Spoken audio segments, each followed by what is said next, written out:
오늘 본문의 말씀은 우리가 익히 잘 알고 있는 에스겔의 환상의 한 장면의 모습입니다. 우리 성도님들께서는 이 말씀을 보시거나 또한 묵상하시게 되어질 때 어떠한 이렇게 마음에 감동이 오십니까?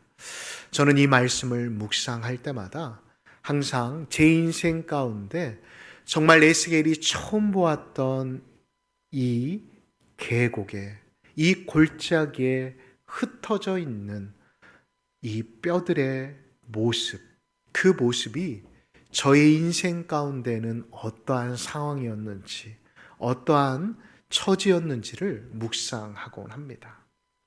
우리 성도님들도 성도님들의 인생을 되돌아보게 되어지면 내가 계획하고 내가 준비하고 나름 이 정도면 충분히 가능할 것 같다. 하나님이 또한 내 삶의 자리 가운데 주어진 은혜다라고 생각하였지만 결국 그 길을 지나가게 되어질 때 보여지는 건 오늘 에스겔이 그 골짜기에서 보았던 마른 뼈와 같은 현실과 상황들을 한 번쯤은 경험해 보셨을 것입니다. 그래서 그때 하나님을 더 의지하기 위해 기도하려고 기도하였지만 기도도 되지 않을 뿐만 아니라 사람과 환경을 돌파하기 위해 이 사람 저 사람을 만나가며 그 문제와 환경들을 돌파하려고 했지만 돌파되지 않아 더 이상 희망을 소망을 품지 못한 상황들을 한 번쯤은 경험해 보셨을 것입니다. 몸은 숨을 쉬고 또한 음식을 먹고 마시기에 살아있는 것 같지만 우리의 마음, 우리의 영은 이미 말라버린 상태 말입니다. 앞서 말씀드린 것처럼 오늘의 본문의 말씀은 우리가 너무나도 잘 알고 있는 말씀입니다. 그런데 오늘의 본문의 말씀은 하나님께서 말세 이제 죽은 자들을 다시금 부활하게 하셔서 하나님께서 하늘나라로 다 올라가게 하시는 그러한 장면들을 예표하시기 위해 오늘 에스겔에게 말씀하신 본문이 아닙니다. 자, 그렇다면 하나님께서는 왜 에스겔에게 이 마른 뼈의 환상을 보여주신 것일까요? 그것은 바로 지금 이스라엘의 현실을 하나님은 누구보다도 잘 아셨기 때문이었습니다. 자, 이스라엘의 현실이 어떠합니까? 지금 이스라엘은 바벨론 포로 가운데 희망 없이 소망 없이 하루하루 살아가고 있었습니다. 여러분, 그들의 현실과 처지가 얼마나 비루하고 또한 비참할까요? 노예로 살아가기에 많은 비난과 또한 매질을 당해야만 하루 자신뿐만 아니라 가족을 먹여 살릴 수 있는 양식을 구할 수 있는 삶을 살아가고 있습니다. 그리고 고향을 떠나온 지가 10년, 20년, 30년 어느덧 어떠한 사람들은 이제 죽음을 앞두고 있는 사람들도 있습니다. 성전이 사라져버렸고 고향이 사라져버렸기에 그들의 영과 육은 이미 말라버릴 대로 말라버린 상황 가운데 있었습니다. 그러한 때 하나님께서는 이스라엘 백성들의 상황과 형편을 너무나도 잘 아셨기에 다시금 이 에스겔을 통해 이스라엘이 처한 그 상황과 현실을 그들의 힘과 능이 아닌 하나님의 능력, 하나님의 힘으로 다시 한번 일어서게 해주시겠다라고 약속하고 계시는 본문의 말씀입니다. 자, 그렇다면 이 말씀을 지금 이 시대를 살아가고 있는 우리 바로 그리스도인들에게 어떻게 적용하면 좋을까요? 오늘의 본문의 말씀을 살펴보면 두 가지의 상황이 펼쳐짐을 알 수가 있습니다. 첫 번째로는 절망의 현실입니다. 그 현실을 2절의 말씀은 이렇게 표현하고 있습니다. 그 골짜기 주변에 뼈가 심이 많고 아주 말랐더라라고 성경은 표현하고 있습니다. 이 말은 완전히 죽은 상태를 의미합니다. 이 말은 살이 붙은 시체를 의미하는 게 아니었습니다. 이미 오래전에 다 썩었고 탈색되어 바짝 마른 뼈들의 상태를 말씀해 주고 있는 본문의 말씀입니다. 이 모습이 상징하는 것은 무엇일까요?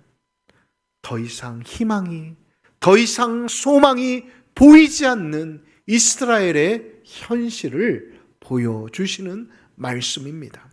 두 번째로는 집단적 패망의 상황을 보여주고 계십니다. 이 환상은 바벨론 포로로 끌려간 이스라엘 백성들의 영적 상황을 또한 말씀해 주고 있습니다. 여러분, 앞서 말씀드렸지만 이스라엘은 지금 나라가 망했습니다. 나라가 망한 것에 끝난 게 아니라 그들이 이 한 가지만큼은 지키고 싶었던 예루살렘 성정이 철저히 무너져 버렸습니다.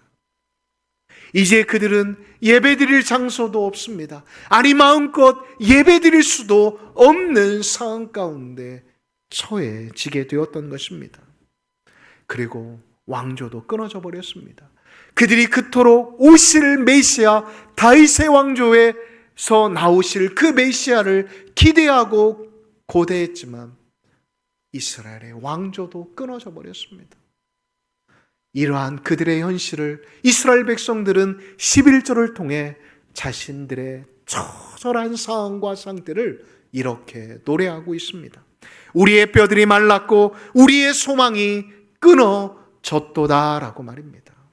얼마나 이스라엘 백성들이 지금 처해 있는 상황이 힘들고 어렵고 고통스러웠는지를 오늘 본문은 우리에게 말씀하고 있다는 것입니다. 이 모습이 왜 이렇게 나타나게 되어진 것일까요? 그것은 바로 이스라엘 백성들이 지었던 죄의 결과의 모습이었습니다. 이 사실은 무엇을 말씀해 주는 것일까요? 죄는 반드시 생명을 말리고 소멸시킨다는 것입니다. 쉬운 예를 거짓말로 한번 들어보겠습니다. 여러분, 거짓말을 하게 되면 어떻게 되어집니까? 거짓은 관계를 말리고 또한 믿음을 말리고 기대를 마르게 합니다. 이렇게 죄는 우리의 겉은 멀쩡하게 보이게 만들지는 모르지만 우리의 속, 우리의 영의 상태는 계속 메마르게 척박하게 만들어 버린다는 것입니다. 이러한 시간이 지속되게 되어지면 어떻게 되어질까요? 기도는 형식이 되어지고 예배는 습관이 되어지고 말씀은 더 이상 들리지 않고 이 자리에 나와 있지만 계속해서 우리 안에 영들이 메말라 삐그덕 또한 뼈들이 부딪히는 소리밖에 나지 않는다라는 것을 이 시간 경험하고 계시는 성도님들도 계실 것입니다. 사랑하는 성도 여러분, 환상을 통해 이스라엘의 공동체의 영과 육의 상태를 보여주신 하나님께서는 이제 질문하십니다. 에스겔아, 이 뼈들이 능히 살겠느냐라고 말입니다. 이 질문에 에스겔은 어떻게 답변할까요? 에스겔은 이렇게 답변합니다. 주 여호와여, 주께서 아시나이다 라고 말입니다. 이 고백에는 어떠한 고백이 담겨져 있는 것일까요? 체념일까요? 아니면 하나님께서 질문하신 그 질문에 대한 바른 이해가 없어서 다시 한번 하나님 앞에 그 질문의 의도를 물어보는 것일까요? 아닙니다.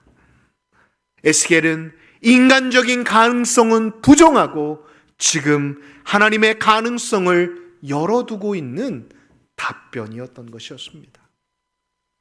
이 부분을 쉽게 풀어보면 다음과 같습니다. 하나님, 인간의 능력으로는 할 수 없습니다. 인간의 능력은 더 이상 가망이 없고 더 이상 희망이 보이지 않습니다. 그러나 하나님은 하실 수 있습니다. 하나님은 능히 이 뼈들에게 생명을 주실 수 있습니다라고 지금 에스겔은 자신의 신앙을 고백하고 있는 것입니다.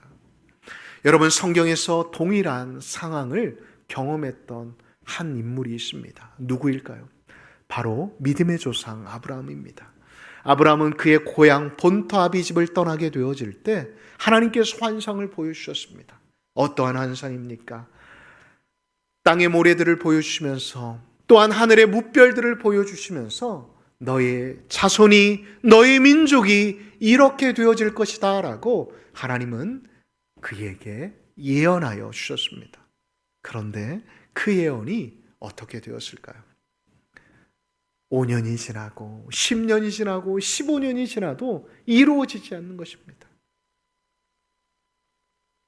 그의 아내가 마음이 조급한 나머지 그의 여종을 아브라함에게 주어 첩을 통해 아들을 낳게 되어집니다. 약속을 기다리지 못하고 예언을 기다리지 못한 그 결과가 어떻게 되었죠?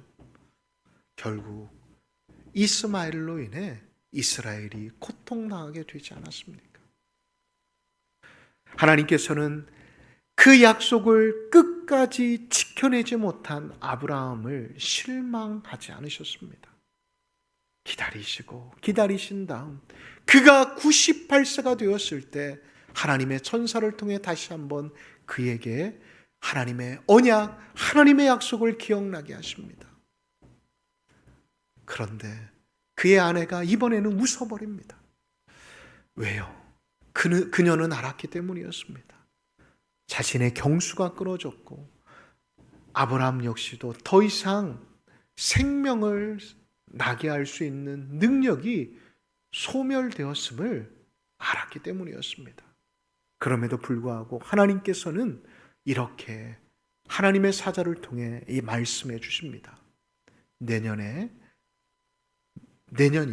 너의 태에서 하나님의 은혜가 있게 되어진다라고 말입니다. 결국 어떻게 되었습니까? 어떻게 말입니까? 결국 아브라함은 그의 손에 하나님께서 약속하신 그 언약의 결과물을 얻게 되었음을 성경은 기록하고 있습니다.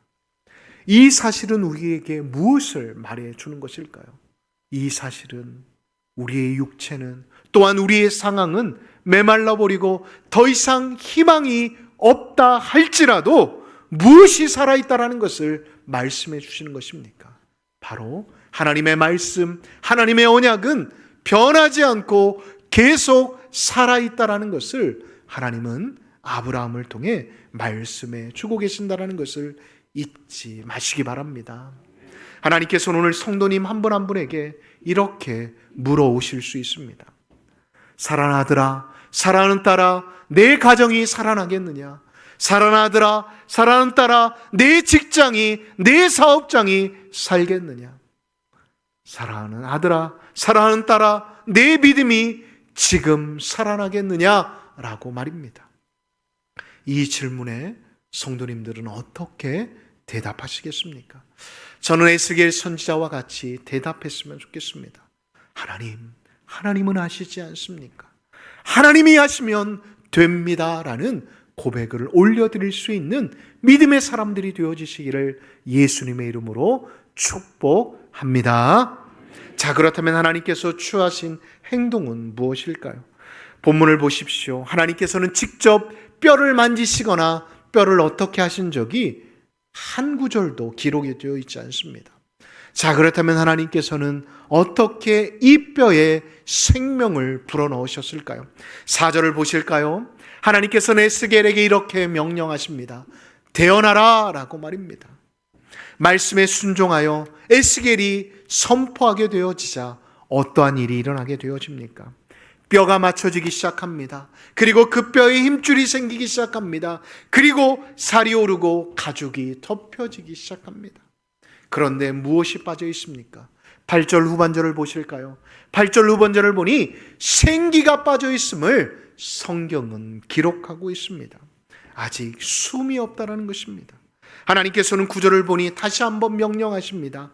생기야 사방에서부터 와서 이 사망 당한 자에게 붙어 살게 하라 라고 에스겔을 통해 명령하게 하신 것입니다. 자, 그렇다면 하나님께서 말씀하신 이 생기는 무엇을 의미하는 것일까요? 히브리어로 루하의입니다. 바로 하나님의 영, 하나님의 호흡이라는 뜻을 가지고 있습니다. 창세기에서는 아담의 코에 생기, 이 루아흐를 불어넣어 하나님께서는 생명이 되게 하셨다라고 말씀하고 있습니다. 자, 그렇게 생명이 들어가게 되어지자 어떠한 일이 일어나게 되어집니까? 우리가 10절을 눈으로 보실까요? 마른 뼈들이 살이 붙게 되었는데 그때서부터 움직이기 시작하는 것입니다. 생기가 들어가기 전까지는 그냥 인간처럼 보였을지는 모르지만 움직이지 않았던 것입니다. 그대로 누워 있었다라는 것입니다. 그런데 생기가 들어가게 되자 어떻게 되었습니까? 일어나 서는데 어떻게 되었다고요? 큰 군대더라라고 성경은 기록하고 있습니다. 죽음의 상징이었던 뼈들이 이제는 군대, 승리의 상징으로 변하게 되었음을 성경은 우리에게 말씀하고 있습니다. 사랑하는 광남의 가족 여러분, 지금 성도님들이 지나고 계시는 골짜기는 어디입니까? 가정이 이 메마른 골짜기와 같다라고 생각하십니까? 직장이, 사업장이, 또한 우리 교회 공동체가, 이 나라가 메마른 골짜기와 같은 상태라고 생각되어지십니까? 이 시간 생기, 하나님의 호흡, 세술이 여러분들의 삶의 자리 가운데 부어지시기를 예수님의 이름으로 축복합니다. 축복합니다. 아멘. 우리가 여기서 그러나 잊지 말아야 할 것이 있습니다. 마른 뼈가 군대가 되는 장면은 단순히 희망이 보이지 않는 그 골짜기, 그 삶의 자리가 있다라고 한다면 하나님이 회복시켜 주시고 일으켜 주시겠다라는 단순한 위로의 말씀만이 숨겨져 있지 않습니다. 그렇게 회복되기 위해 해야 할 일이 있다는 것을 또한 에스겔을 통해 말씀하고 계신다는 것입니다. 자, 우리에게 무엇을 요구하고 계실까요? 바로 순종, 결단입니다. 하나님께서는 에스겔에게 뼈를 보이신 다음 단지 구경만 하게 하시지 않으셨습니다. 그에게 일하게 만드셨습니다. 어떤 일 말입니까? 대언하는 일이었습니다. 그 마른 뼈들을 향해 선포하는 일들을 하나님은 말씀하셨던 것이었습니다. 회복은, 일어섬은 방관자나 구경꾼들에게 임할까요? 임하지 않습니다. 그럼 어떠한 자들에게 회복과 치유와 변화가 일어나게 되어지는 것일까요? 말씀을 붙잡는 사람, 그 말씀에 따라 움직이는 사람, 그 말씀에 따라 자신의 목숨을 거는 사람들에게 하나님은 일하심을 오늘 에스겔을 통해 우리에게 말씀하고 있다는 것을 잊지 마시기 바랍니다. 사랑하는 성도 여러분, 지금 성도님들은 무엇을 붙잡고 계십니까? 상황을 붙잡고 계십니까? 사람을 붙잡고 계십니까? 아니면 내 삶의 자리 가운데 일어났으면 하는 기적을 붙잡고 계십니까? 사랑하는 성도 여러분, 말씀을, 그 말씀 안에 살아서 움직이시는 하나님을 붙잡으시기를 예수님의 이름으로 축복합니다. 아멘. 오늘 하나님께서는 에스겔을 통해 희망 없는 이스라엘 백성들이, 그들이 붙잡아야 할 것은 사람이 아니라, 환경이 아니라, 또한 그들이 조금 모아놓은 그 민족의 힘이 아니라 말씀을 붙잡고 다시금 일어설 것을, 그래서 다시금 군대가 될 것을 명령하고 계신다는 것을 잊지 마시기 바랍니다.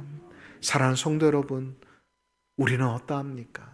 우리 역시도 모이면 집값이 얼마이고, 또 우리가 모이면 나라의 리더를 어떻게 세워가지고 우리가 이렇게 되었다라고, 환율이 이렇게 오르는데 또 IMF가 오는 거 아니냐고 한탄하고 비탄한 말들만 쏟아놓고 계시진 않으십니까?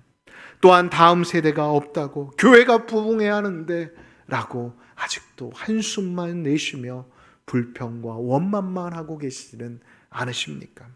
하나님은 우리에게 이렇게 말씀하십니다. 원망과 불평을 그치고 하나님의 말씀을 대언하고 하나님의 생기, 하나님의 생명을 구하라라고 말입니다. 그리고 일어서 나가라라고 말씀하고 계신다는 것을 잊지 마시기 바랍니다. 그렇게 우리의 삶의 자리 가운데 하나님의 말씀을 순종하기 위해, 그 말씀을 태어나기 위해 우리가 발버둥치게 되어지면 어떠한 일이 일어나게 되어질까요? 더 이상 하나님 앞에 상달되지 않는 것처럼 느껴졌던 우리의 기도, 그 말랐던 기도가 살아나고 우리의 가족의 무너진 신앙의 자리가 회복되어질 뿐만 아니라 우리의 삶의 자리 가운데 얽혀있고 묶여있고 풀어지지 않았던 복잡한 문제들이 하나님의 능력, 하나님의 영의 힘으로 다시금 살아나게 되고 군대가 되어지는 은혜가 있게 되어짐을 믿으시기 바랍니다. 아멘이십니까? 그렇습니다. 제가 어제 말씀을 탈거하고 다시금 이 자리에 서서 동일하게 오늘의 본문의 말씀을 이렇게 선포하는 시간이 있었습니다. 그렇게 말씀을 선포하면서 하나님께서 우리 교회 가운데 마른 뼈들을 어떻게 이해하고 또한 저에게 말씀하실까를 묵상해 보았습니다. 이 자리에서 이 강대상 앞에서 이 청중석을 바라보게 되어지니까 이 청중석 비어있는 곳곳이 마른 뼈가 아닌가 생각이 되어졌습니다. 사랑하는 성도 여러분, 지금 우리의 영적인 상태는 어떠합니까? 아직도 내가 하나님의 말씀을, 또한 내가 어떠한 상황과 형편을 내 생각, 내 뜻대로 바라보며 내가 그것들을 판단하고 또한 그것들을 정죄하고 있지는 않으십니까? 사랑하는 성도 여러분, 하나님께서는 오늘 에스겔이라고 절망적인 상황 가운데 있지 않았을까요? 에스겔이라고 소망만 품고 살았을까요? 아니었을 것입니다. 하나님의 말씀을 대언하는 예언자로서 에스겔 역시도 이스라엘 상황 가운데 희망이 없고 소망이 없다는 것을 누구보다도 잘 알고 있었을 것입니다. 저 역시도 어제 말씀을 탈거하면서 하나님께서 지금 우리의 보이는 현실은, 우리 광남교회 현실은 이 마른 뼈와 같다 할지라도 하나님께서 곧 군대로 만들어 주시겠다라는 그런 마음, 확신을 주셨습니다. 사랑하는 성도 여러분, 혹 여러분들의 삶의 자리는 어떠하십니까? 지금 너무나도 가족 간의 관계가, 또한 이웃 간의 관계가, 성도 간의 관계가, 또한 사업이, 직장의 그런 문제들로 인해 너무나도 내 삶이 마른 뼈와 같이 일어나기만 하면 부딪히고, 일어나기만 하면 시끄럽고, 일어나기만 하면 아프다라고 생각되어지십니까? 그렇다면 오늘의 말씀에 귀 기울이시고 다시 한번 내 삶이 하나님의 말씀으로, 하나님의 영으로 군대가 되어서 다시금 승리를 가지실 수 있는, 승리를 취하실 수 있는 믿음의 사람, 또한 믿음의 환경들이 되어지시기를 예수님의 이름으로 축복합니다. 축복합니다. 아멘. 우리가 이 시간 함께 찬양하며 기도할 텐데 우리가 다 같이 한번 일어나도록 하겠습니다. 사랑하는 성도 여러분, 우리 광남교회는 하나님께서 준비하신 하나님의 군대이심을 믿으십니까? 믿으십니까? 그렇습니다. 우리 한 사람 한 사람은 군인이고, 우리가 이렇게 모이게 되어질 때 지금은 100여 명밖에 모이지 않는 작은 수이지만 하나님께서는 우리를 통해 군대로 세워주시겠다라고 오늘 본문의 말씀을 통해 약속하여 주고 계십니다. 여러분, 에스겔이 본 골짜기는 결코 끝이 아니었습니다. 에스겔이 본 환상은 하나님이 이제 마지막이다라고 보여주신 게 아니었습니다. 왜요? 곧 하나님의 생기, 하나님의 호흡이 불어지게 되어지면 그곳은 이제 꽃이 피고, 그곳은 다시금 생명이 깃드는 하나님이 보시기에 아름다운 곳이 되어지기 때문입니다. 저는 이 은혜가 우리 광남교회 성도님들의 신앙의 자리, 삶의 자리, 또한 여러분들의 직장과 사업장의 자리가 되어지시기를 예수님의 이름으로 축복합니다. 오늘의 말씀을 기억하며 우리가 다 같이 이 꼴들도라는 찬양을 함께 하나님 앞에 올려드리도록 하겠습니다.